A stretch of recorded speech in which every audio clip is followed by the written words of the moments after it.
Hello, my friends, and welcome back. I'm making this video because I would like to make a point, and the point is mostly for my American friends, not only, but why American friends? Because this is an observation of how their services decreased in quality with time. Now, I don't know exactly why this is. I can only have some hypothesis. But what happened?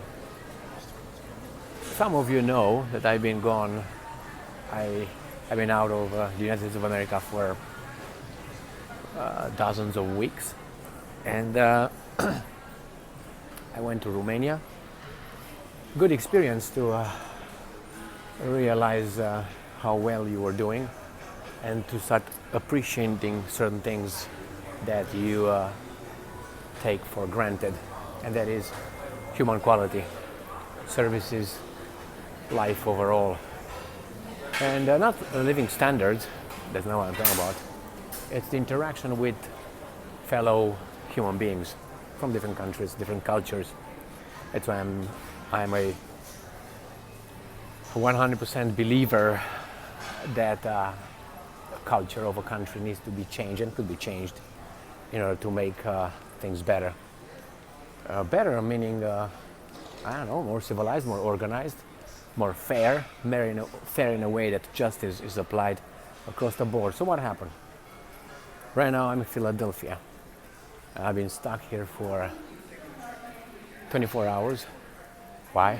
Because 2 flights were canceled.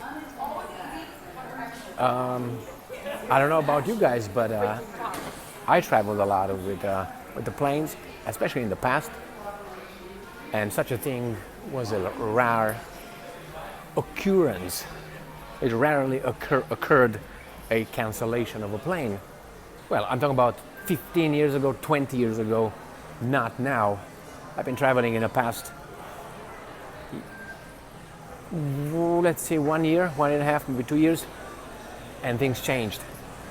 Each and every trip that I undertook to Europe, on the way there or on the way back, so all round trips had at least one cancellation of a plane, and I think I had 3 big round trips. 2 out of them I slept one night somewhere because the cancellation required me to stay overnight. Nobody paid but me. You can say, well, you have to call those guys. I called, I spoke, they said, no, you can't. Well, no, well, not our problem, not your problem. So by the time you supposedly solve the problem, it's going to be in months probably. So this hasn't been happening, if I remember correctly, in the past. It never happened to me. Never happened to me.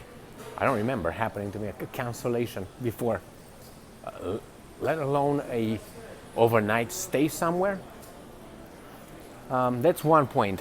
So I've been here in Philadelphia. I spent a night here.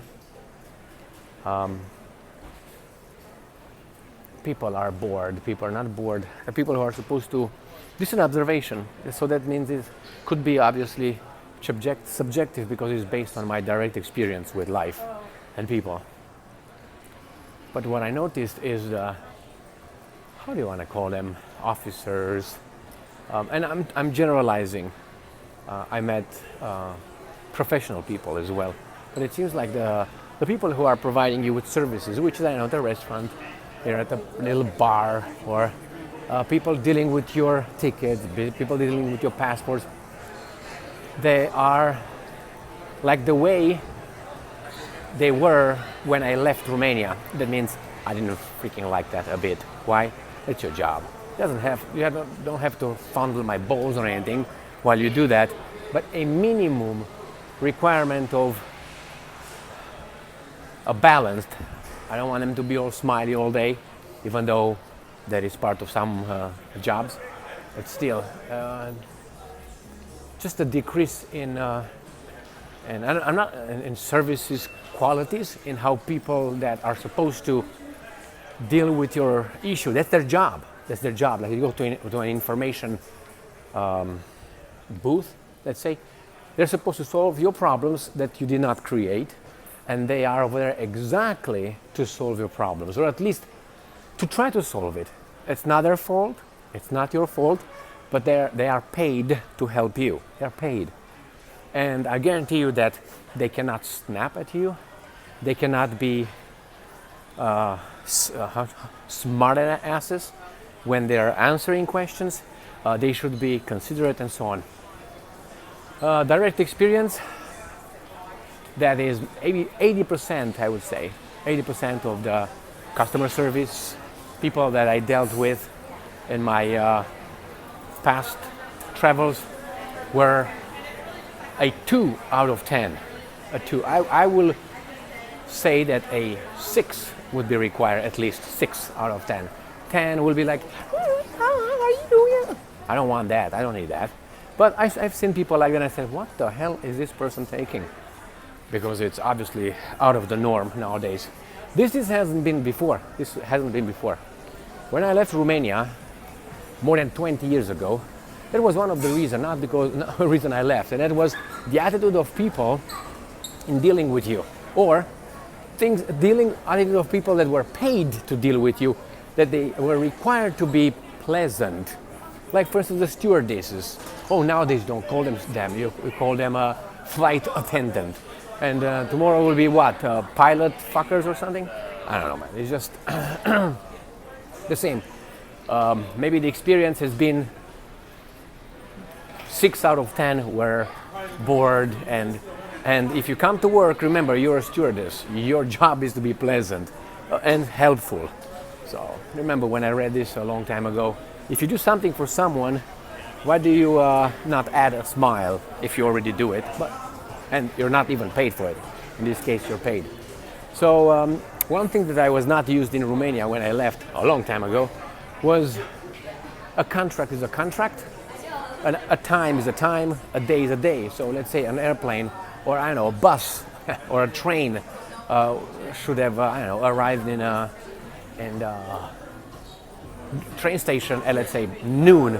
Well, it was never at noon. So I said, why the hell you bother to give us approximate hours, times? That's exactly how it was. So very rarely, maybe 1 in 100, where it was coming on time, or buses and people, when they were telling you something, it was acceptable to be not on time. Not in time, obviously, on time. No, it was something like, are you crazy? Well, I didn't like that. I wasn't used to something like that in my family. And then in my first grades, where we had a tough teacher with very good intentions, sometimes applied in the wrong way. But nevertheless, that guy, don't come on time, you get it. I'm telling you, you get it. I'm late. Why? I didn't wake up. Smack, smack, smack. Next time you make sure you come on time. You would come on time unless you're starting a big problem somewhere. So what I want to say is that when I came in the West, in United States of America, well, first, one of these shocks was not in Paris when I went in 1994. 1994? Oh my God, yeah. Oh, 1994, with the with the Romanian national karate team, while I was participating for Romania in France, European Championships in France. But it was one, and then when I stayed longer in other European countries, and then eventually I ended up in this greatest country in the world, which still is. This is what bothers me, and I'm trying to preserve with my little ugly speeches and other things that I do. This was the time. This was the time. It was not approximate. Now that's called resist. If you're trying to be on time, if you try to be too exact. I understand flexibility, but flexibility pushed to a certain extent, it becomes laziness and carelessness, things like this. So I'm about to fly home. I don't know. Two of my planes were canceled yesterday. So it was one canceled at about, what was it, 1:30 I was supposed to, something like that, p.m. And then when I landed from London here, they said, no, actually, we canceled. It's going to be for, what was that, 5 p.m. or no, 9 p.m. And in the meanwhile, while I was sitting and waiting, they said, actually, it's the next day. So get an Uber, go and get a hotel, and all that, and all this. I went and I spoke, obviously, with the people responsible for this, and she told me, no, don't do anything about it. Was it my fault? No, it was your fault. So then, no, nothing, zero. And she was very bored, by the way, and no, nothing. You don't get anything. No, what? Like I was the crazy guy. I was like, what the hell? She says, so I was the guy who was living in a crazy world. Not them, but they are turning it into a crazy world. And it was not that person's fault, but the way she interacted with me, I was like, you represent British Airways. Yes, a great experience. British Airways in such a way that you are the facade of the British Airways. Remember, every time when you, as an employee of a company, you work, not when you're not at work. When you're not at work, you can do what the hell ever you want. You don't represent the business. Now they try to make you represent it nevertheless, and I disagree with that. I'm not working, and I tweet something, don't get me fired, because that's a different story. But I'm not owned by the company, right? I just do a job, right? So anyway, they fire you if you do a tweet, write a tweet or something, post on Facebook. I totally disagree with that. So anyway, when you show up, let's say, as an investigator for a department, state department or something, you show up to someone's house to interview someone or investigate something, you are the face of that department. You are the guy. You are the person. So if you are rude, if you behave, if you're not professional while on duty, then you are bad. You should be, because you represent that company. That person's experience with you might be the first one. And what do you think that person would have? I had a lot of people arguing with me. Yeah, your department, well, have you met me? No. So let's start over, all right? You might have met some people, unprofessional people. I don't know your previous experience, but let's make your assessment or opinion on me based on me, not on other people that work for the same institution. So the same thing with the person at British Airways now. And that again solidified, because that's an example. Some people say, well, that's self-fulfilling prophecy. No, that's an example. It was bad, it was bored and like, leave me the freak alone. No, you don't get anything. Bye, not even a smile. Okay. Anyway, for my friends, for my American friends, and people in West, and for the people in East, I'm talking about Eastern Europe, what you have over there, that's not what you should have. It could be done better. And for people here in the West, you're losing something fantastic. And you turn into a, how should I put it, in a stew of garbage. You turn it into that. That's not how it's supposed to be. Not supposed to be. Like you get a 13-year-old, 15-year-old, let's say, 15, 16-year-old kid now, and you tell him that this, and they feel it's okay with diversity. They think it's okay with this kind of behavior. No, it's not okay. It's not okay, but they don't know better. Unless their parents know that it was better, could be better, and these things is perverted by other people. Other people who don't like that. Why? Hatred, inferiority complex, and many other things. And I'm not talking lightly about that, hatred and inferiority complex. I'm talking about real things. People who hate and have an inferiority complex for centuries. Yeah, exactly, centuries, towards other people, other cultures, other nations. Therefore, why not change it and make it into garbage? They have a loathing, is how you call it? For it is just hate, and they're very happy when they see how they destroy your society, now my society. Very happy. They don't belong here. They don't want to be here. They just want to be in charge.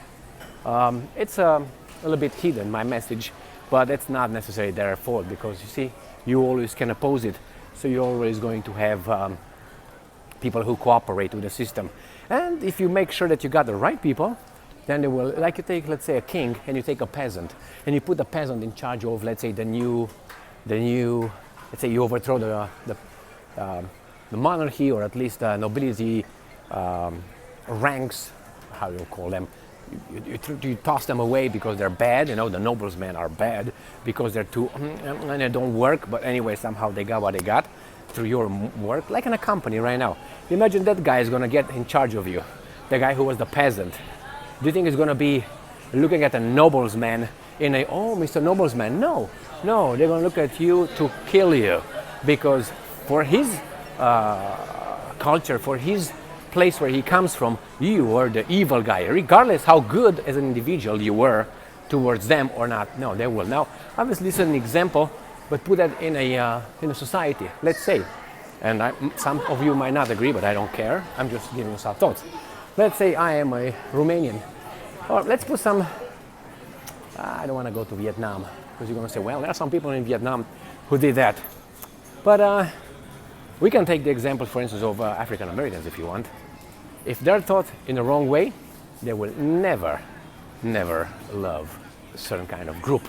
And therefore, when that person, individual by individual, gets in one particular position of power, and meets that kind of person that in his mind is perceived as the oppressor, this and that, then that's going to change. If the oppressor used to, drink tea at 5 p.m., that would be banned once I get in power. Why? Because that reminds me that those guys did it, and those guys are bad. So remember of that group, and I'm not talking about the African Americans or anything, so don't get me wrong with that one. It's someone, I was about to say something. It's another group, I'm talking about centuries, who still celebrate whenever they destroyed, or they had the upper hand, or so they thought, upper hand on some nations. See what they did with them. They all, massacred and all that. But hey, let's not go further than that. My point is, American civilization, culture, is being society, norms, values. All these things have been perverted. Some to a greater extent, some to a lesser extent. But if you look around, the so-called freedoms that some groups in a society somehow are given, look at the whole and see with an objective eye if that is positive. It provides a positive impact on the society overall. And that's it, my friends. I'm just gonna sit down here and hope that my third plane here from Philadelphia is not cancelled. And if it's cancelled, what can I do? Wait and wait and wait. So, thank you very much for being with me again today. Stay strong, stay smart, look for the truth, and be just.